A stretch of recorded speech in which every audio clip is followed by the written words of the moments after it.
Welcome back to Mosaic.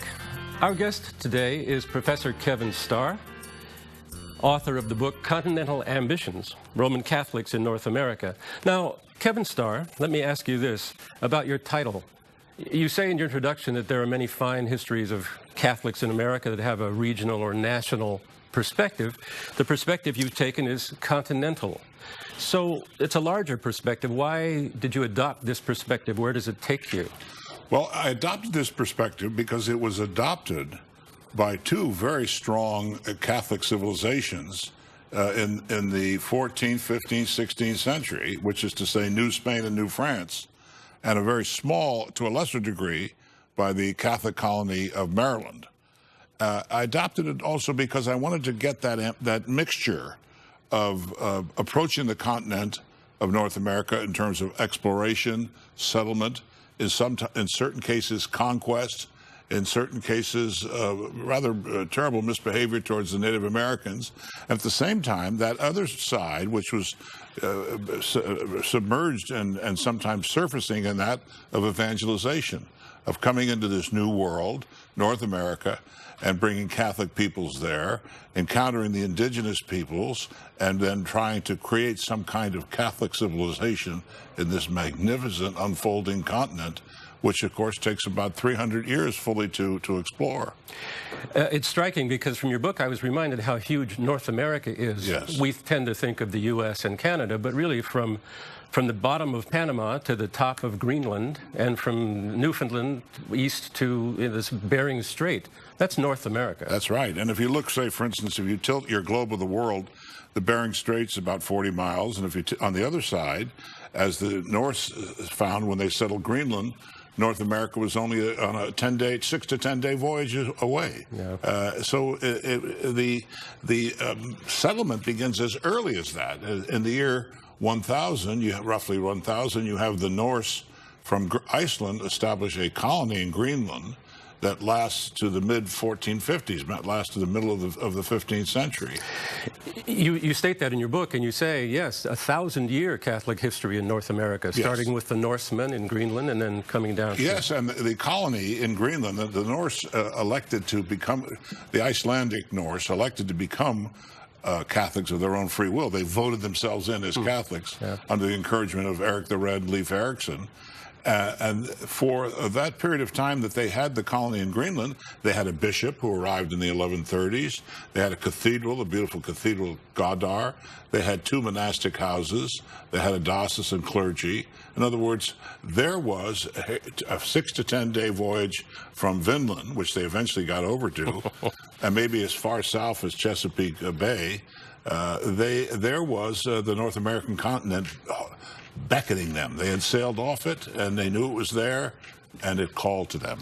Now, let me ask you this. Your book is structured to tell three main stories, three different Catholic nationalities coming in and doing their enterprise. We have the Spanish, we have the French, and we have the English in North America. So what were the ambitions of these three different groups? Differing ambitions, similar ambitions? Had they compete? Did they ever collaborate? They began to meet in Louisiana in the 18th century and in the Floridas as well. But in the first phase of it, in the 1520s, it came up from the Caribbean. I open up with a chapter on Las Casas, because the Caribbean is not technically North America, but it's the staging area for New Spain.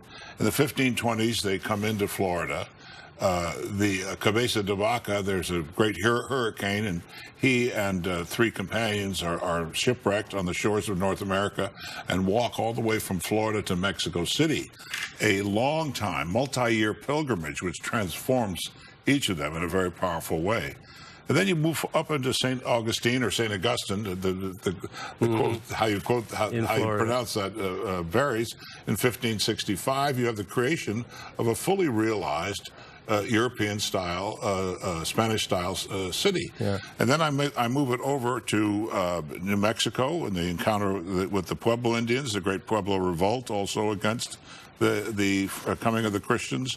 I look at the conquest of Acoma In other words, I'm using this ambition. These ambitions are not always noble ambitions, and sometimes they're ambitions to clear away the Native Americans who get in the way.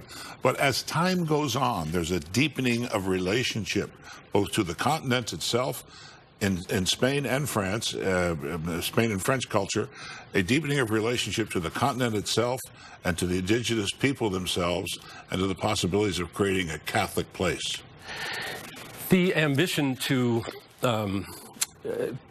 care for the natives whom they met. And what was striking in all this is that ambition to care for the natives, I think, and to protect them seems to have been carried by the religious orders that came in. Yes, as early as 1510. Fray Motocinas, a Dominican father, rises up at the cathedral in Hispaniola and in front of the whole establishment, the whole government establishment, in his sermon says, God will go punish us for what we're doing to the Native Americans. We must change our ways, and we must make atonement. That's what led Las Casas to join the Dominicans. He was a planter, an adventurer. He then became a priest, a Dawson priest, and then he finally joined the Dominicans because they were the ones standing up for the rights of the Native Americans. And he's left us a record of his encounter with the He's a superb writer. Superb. I don't know how he did as much as he did, at the same time write as much as he did. And I should tell viewers about this book in that you use many of these what they call primary sources. Chronicles of those who were in the activities in the 16th century, 17th century. So we feel really as if we're on the spot with these people. Yes. You develop a real understanding of the environment and the activities, and you show a lot of very interesting characters. Yes. Well, I'm working. First of all, you have to have those documents. They're there.